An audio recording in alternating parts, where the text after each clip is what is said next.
guys? Welcome back. I'm out here with the 6.5 Creedmoor, the Aero Precision Solus. We're going to do some load development today. Unfortunately, I lost the video where I was making up these rounds.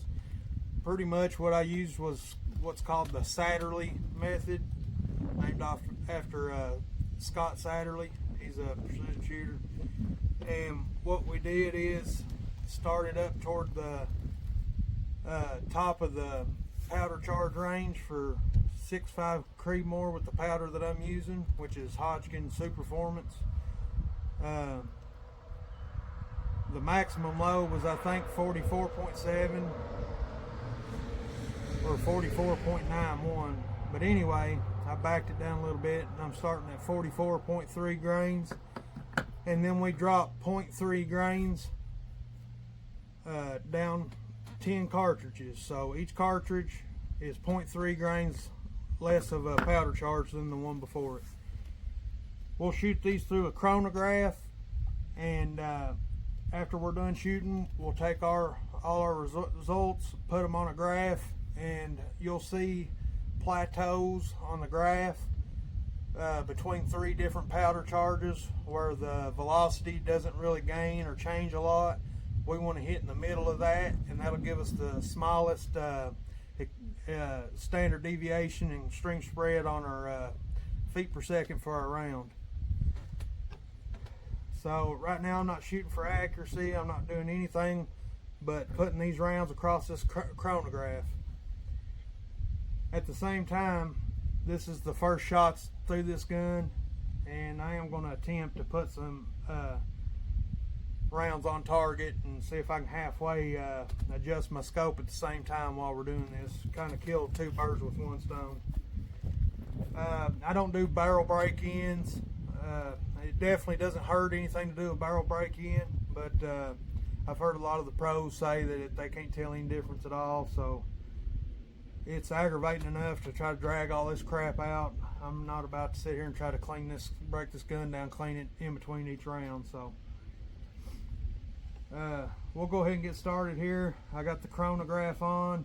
This is a Pro Chrono from Midway USA, and I'm going to start at the lower end, and I'll keep track. I wrote on the side the powder charge for each one, and we'll write the velocity down for each powder charge.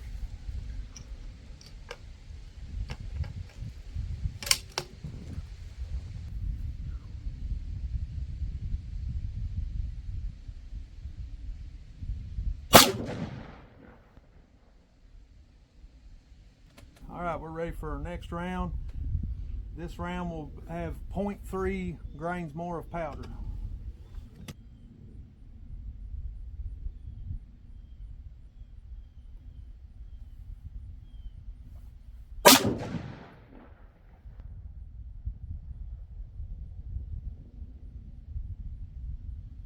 $25.32.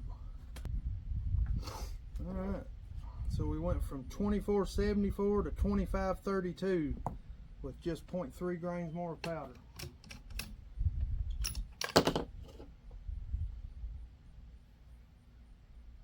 No signs of pressure.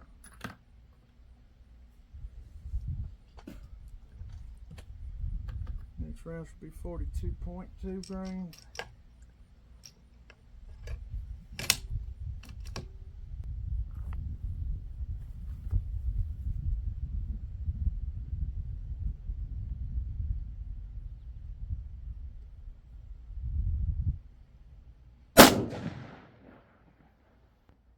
$25.05, so that's lower than our last one. 42.5 grains of powder.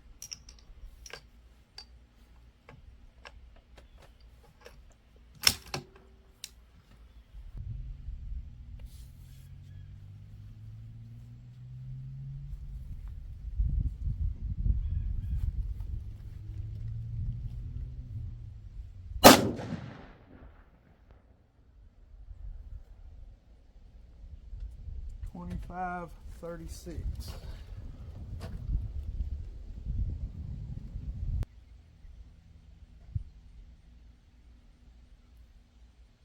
That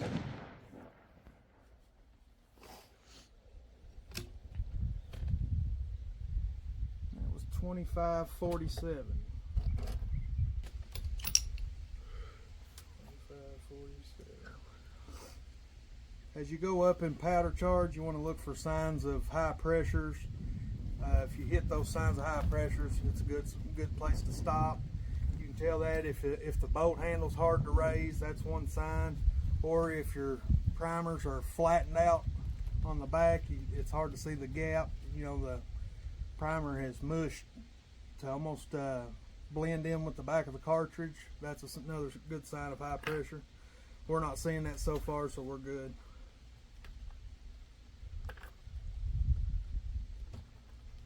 All right, the next round is 43.1 grains.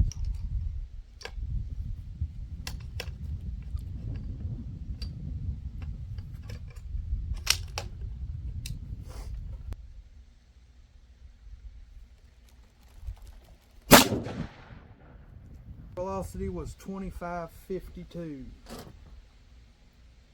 2552. Another difference with these, you can see that, hopefully you can see that the bullet's seated out a little longer than what a factory cartridge would be.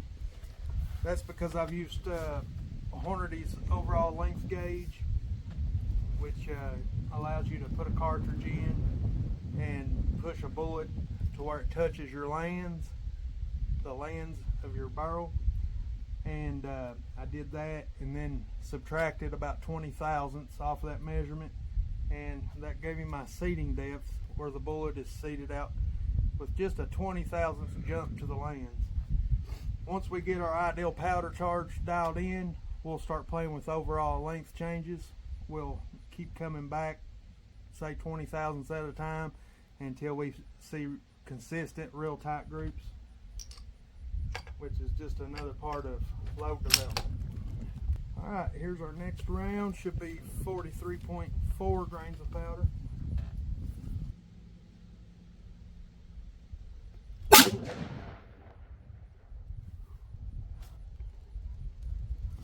$25.85.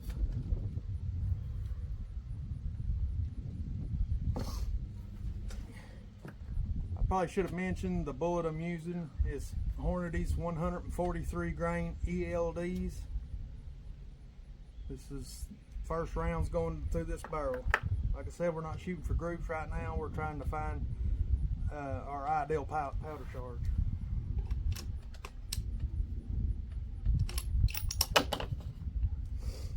It was 43.4, 25.85. 43.7 grain.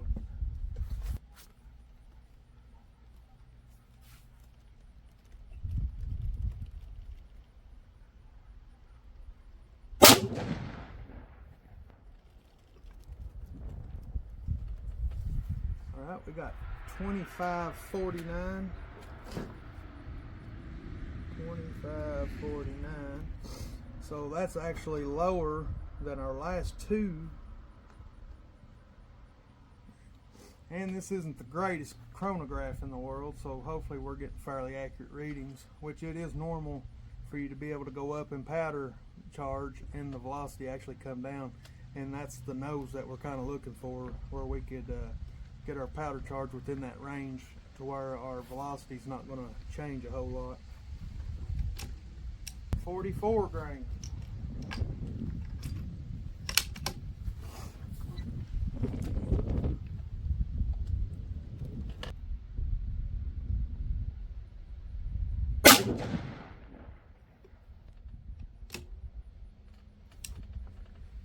$26.11. So we finally broke 2,600 feet per second. Alright guys, that's our first step in the load development process. I'll take these numbers back in, put them on a graph, and we'll find where our nodes are, where that feet per second kind of levels off between multiple powder charges, and we'll pick somewhere in the middle, and that should give us our lowest standard deviation or lowest extreme spread. Be sure to stay tuned. we're definitely going to do more in the load development process. We're going to play with seating depth, and we're definitely going to stretch the legs on this gun as far as we can. So be sure to stay tuned and watch for the next video. I appreciate y'all watching.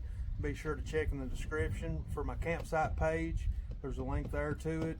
There's a lot of good deals on my campsite page, and when you shop there, it helps the channel. It doesn't cost you anything. A lot of times it'll save you money, and we definitely appreciate it. Guys, we'll catch you on the next one. Thanks.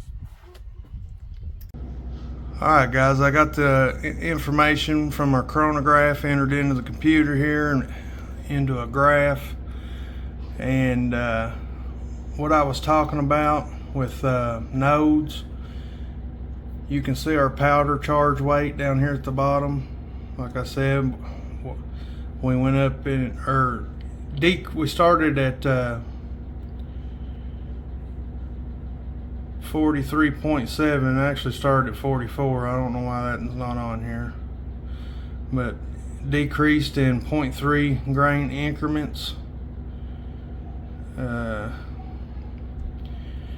and shot over the chronograph, and these are our velocities, and you can see between 42.5 grains and 43.1 grains how the feet per second doesn't change that much.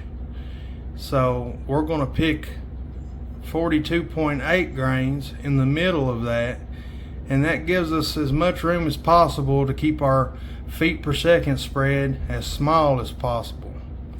So hopefully we can stay within that single digit spread in our velocity, and this will help us make and shoot more accurate ammo.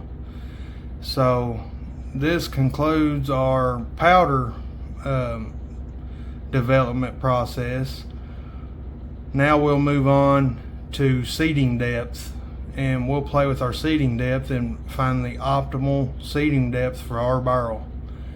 Right now, for this powder development, I've just seated my bullets 20,000th off the lands. There is a sweet spot in there somewhere, and that may be it, but we'll do 10 rounds and decrease that seating depth by 20,000th or so across those 10 rounds, and we'll go out and shoot groups, and we'll pick the smallest group, and then we'll have our optimal load for this gun. Alright guys, I hope this helped y'all out. If you're interested in starting your own hand loads to bring as much precision out of a rifle as possible, if you have any questions, hit me up, and I'll do anything I can to help you along. Be sure to hit that like button and subscribe. We got plenty more coming.